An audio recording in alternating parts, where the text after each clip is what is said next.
Hello अस्सलाम वालेकुम dear student, क्या हाल है? ठीक है, खैरियत से। आज हम principle of accounting I com part 1 जिसके मुसन्निफ हैं सुहेल अफजल और एम आरिफ चौधरी। आज हम एक्सरसाइज नंबर 2 करेंगे और एक्सरसाइज नंबर 2 से पहले जो मैंने एक्सरसाइज नंबर 1 कराया था उसमें मैंने आपको अकाउंटिंग इक्वेशंस के फॉर्मेट के बारे में डिटेल से बताया था कि इसका फॉर्मेट कैसे बनाया जाता है। तो सबसे पहले बच्चों आपने पहला कॉलम बनाना है जिसमें आपने डेट लिखनी है। उसके बाद आपने डबल लाइन लगाने के बाद 4 या 5 कॉलम लगाने हैं। तो देखें 1 2 3 4 5, ज़्यादा से ज़्यादा 5 कॉलम होने चाहिए और कम से कम 4 कॉलम होने चाहिए। अगर कॉलम ज़्यादा हो जाते हैं तो इसका कोई इशू नहीं है, लेकिन कॉलम कम नहीं होने चाहिए, क्योंकि अगर कॉलम कम पड़ गया तो आपको दोबारा क्वेश्चन नए सिरे से करना पड़ेगा। तो इसलिए बेहतर है कि ज़्यादा से ज़्यादा आप 5 कॉलम लगाया करें। पांचवें कॉलम के बाद फिर आपने डबल लाइन लगानी है, उसके बाद दोबारा आपने 2 कॉलम बनाने हैं। तो आखिरी जो 2 कॉलम होंगे इनमें एक में कैपिटल लिखना है और दूसरे कॉलम में आपने अकाउंट पेबल या फिर लफ्ज क्रेडिटर लिखना है। ये आपकी मर्जी है कि अकाउंट पेबल लिखते हैं या कि क्रेडिटर लिखते हैं। तो अब हम एक्सरसाइज नंबर 2 की तरफ आते हैं। तो बुक निकालें और समझिएगा। एक्सरसाइज नंबर 2 में कहता है prepare accounting equations on the basis of the following transaction. Number 1 first date को, तो यहाँ पे डेट में फर्स्ट लिखेंगे। Mister Firoz started business with goods 20,000। Mister Firoz ने 20,000 गुड्स से कारोबार शुरू किया है, बिल्डिंग से 50,000 से और कैश 55,000 से। तो आप इस तरह करें बच्चों कि सबसे पहले आप यहां पे कैश लिखें। एक इसने कैश से कारोबार शुरू किया है, दूसरा गुड्स से और तीसरा बिल्डिंग से कारोबार शुरू किया है। तो हमने तीनों कॉलम में ये नाम लिख दिए। तो गुड्स से जो इसने कारोबार शुरू किया है वो 20,000 है, तो गुड्स के कॉलम में लिखें 20,000। बिल्डिंग 50,000 है, तो बिल्डिंग के कॉलम में 50,000 और कैश 55,000 है, तो कैश के कॉलम में लिखेंगे 55,000। इसका मतलब क्या है? इसका मतलब यह है कि मिस्टर फिरोज ने जब कारोबार शुरू किया है तो वो ये 3 एसेट लाया है, यानी कैश लाया है 55,000, गुड्स लाया है 20,000 की और बिल्डिंग लाया है 50,000। तो इन तीनों को आपने प्लस करना है, तो ये आ जाएगा 1,25,000। तो इसको आपने कैपिटल के कॉलम में लिखना है 1,25,000। इन तीनों को आपने ऐड किया है। उसके बाद जो सेकंड ट्रांजैक्शन है नंबर 2 को परचेज गुड्स ऑन अकाउंट 15,000।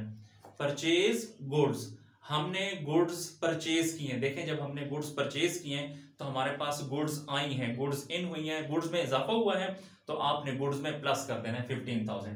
तो ये गुड्स का कॉलम है, इसमें 15,000 प्लस कर दें। और ऑन अकाउंट, ये हमने ऑन अकाउंट मीन उधार पे। तो जब भी लफ्ज ऑन क्रेडिट आ जाए, ऑन अकाउंट आ जाए या किसी शख्स या कंपनी का नाम आ जाए, इसका मतलब ये होता है कि ये उधार की एंट्री है। तो ये गुड्स जो हमने परचेज की हैं ऑन अकाउंट पे, उधार पे है। तो देखें जब हमने उधार पे ये गुड्स खरीदी हैं तो हमने पेमेंट करनी है, हमने पैसे देने हैं। देने वाले पैसों को कहां लिखेंगे? अकाउंट पेबल में 15,000।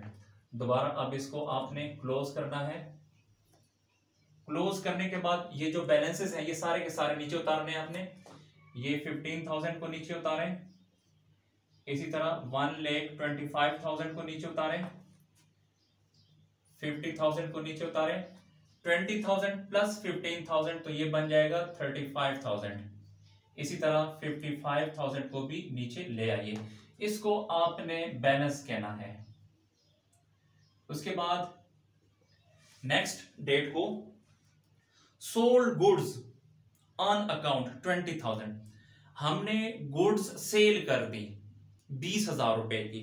सोल्ड गुड्स ऑन अकाउंट, ये हमने गुड्स बेची हैं। देखें जब गुड्स बेची हैं तो गुड्स हमसे गई हैं, आउट हुई हैं, गुड्स में कमी आएगी, तो इसलिए आपने गुड्स में से माइनस करना है। तो गुड्स में से 20,000 माइनस करें, क्योंकि 20,000 की गुड्स चली गई। सोल्ड गुड्स ऑन अकाउंट, ये हमने गुड्स बेची है उधार पे, ऑन अकाउंट मीन उधार। तो देखिए जब हमने उधार पे बेची हैं तो हमें फ्यूचर में पैसे मिलेंगे, मिलने वाले पैसों को क्या कहते हैं, अकाउंट रिसीवेबल या डेटर्स कहते हैं। तो आप यहां पे लिखें अकाउंट रिसीवेबल, या आप यहां पे डेटर्स लफ्ज भी लिख सकते हैं। इन दोनों अल्फाजों का एक ही मतलब है कि 20,000 रुपया हमें मिलेगा। ये आपकी मर्जी है कि यहां पे अकाउंट रिसीवेबल लिखें या डेटर्स लिखें। अब बैलेंसेस को नीचे उतारें, 15,000 ये नीचे आ जाएगा। इसी तरह 1,25,000 को भी नीचे उतार लें। इसी तरह ये जो 20,000 है इसको भी नीचे उतार लें, 50,000 को भी नीचे उतारें, 35,000 माइनस 20,000 तो ये यहां पे रह जाएगा 15,000, ये 55,000 यहां पर आ जाएगा। इसके सामने आपने बैलेंस लिखना है कि ये हमारे पास बैलेंसेस मौजूद हैं। फिर 4 डेट को cash of ₹10,000 deposited into bank, 10,000 rupees हमने बैंक में जमा करा दिया। देखें हमने पैसे बैंक में जमा कराए हैं तो हमसे पैसे गए हैं, हमसे कैश गया है ना, कैश में कमी आई है, तो इसलिए आपने कैश में से माइनस करना है 10,000। और ये जो 10,000 है ये हमने बैंक में जमा कराए हैं, तो ये पैसे कहां पर गए, बैंक में गए। तो बैंक का कॉलम आपने बनाना है, तो यहां पे बैंक का कॉलम बनेगा 10,000 कि हमारे पास जो पुराना कैश था उसमें से 10,000 चला गया, कहां पे गया, बैंक में, तो ये बैंक में। इसी तरह आपने दोबारा इसको क्लोज करना है। क्लोज करने के बाद जितने भी बैलेंसेस हैं ये आपने नीचे उतारने हैं। तो ये 15,000 ये भी नीचे यहां पे लिख लें, 1,25,000 को भी नीचे ले आए, 10,000 नीचे उतार लें। इसी तरह ये 20,000 इसको भी नीचे उतार लें, ये 50,000 यहां पर आ जाएगा, 15,000 को भी यहां लिख दें, 55 माइनस 10 तो 45,000 यहां पे रह जाएगा। इसको आपने बैलेंस कहना है। उसके बाद जो 5 तारीख है, 5 तारीख में कहता है paid cash to supplier of goods 10,000। Paid cash, cash हमने पे कर दिया। देखें जब कैश पे की तो कैश हमसे चला गया, कैश में से माइनस करें, minus 10,000। Cash paid to supplier, paid cash to supplier for goods ₹10,000। हमने कैश पे कर दिया सप्लायर। सप्लायर वो लोग होते हैं जिनको हमने पेमेंट करनी होती है, जिनसे हमने उधार पे चीजें खरीदी होती हैं, तो जाहिर बात है फ्यूचर में पेमेंट करनी होती है। तो यहां पे देखें हमने कितनी पेमेंट करनी है, 15,000, लेकिन 15 में से हमने कितनी पेमेंट कर दी, 10,000, तो वो 10,000 आप यहां पे लिखते हैं, माइनस 10,000। अब इसको आपने दोबारा क्लोज करना है, 15,000 माइनस 10,000 तो यहां पर आ जाएगा 5,000।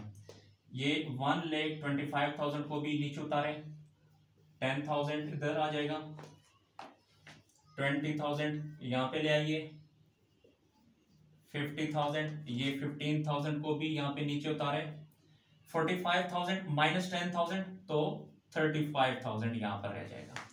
इसे आपने बैलेंस कहना है।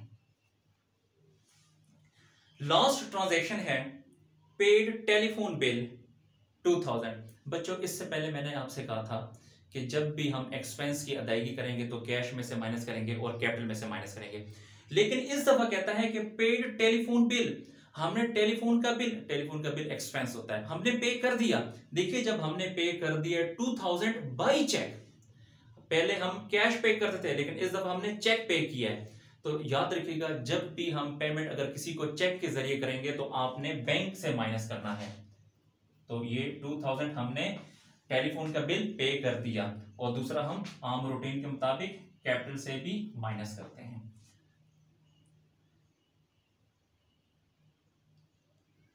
दोबारा इसको क्लोज करें और बैलेंसेस को आपने नीचे उतारना है। यहां पर आ जाएगा 35,000 ये नीचे उतार लिया।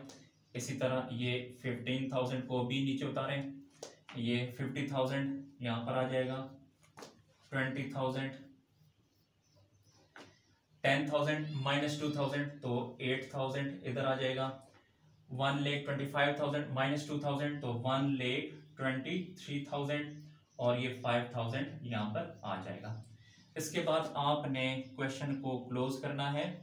क्लोजिंग का तरीकेकार मैंने आपको बता दिया था। ये जो एक्स्ट्रा लाइनें होंगी इनको आपने मिटा देना है।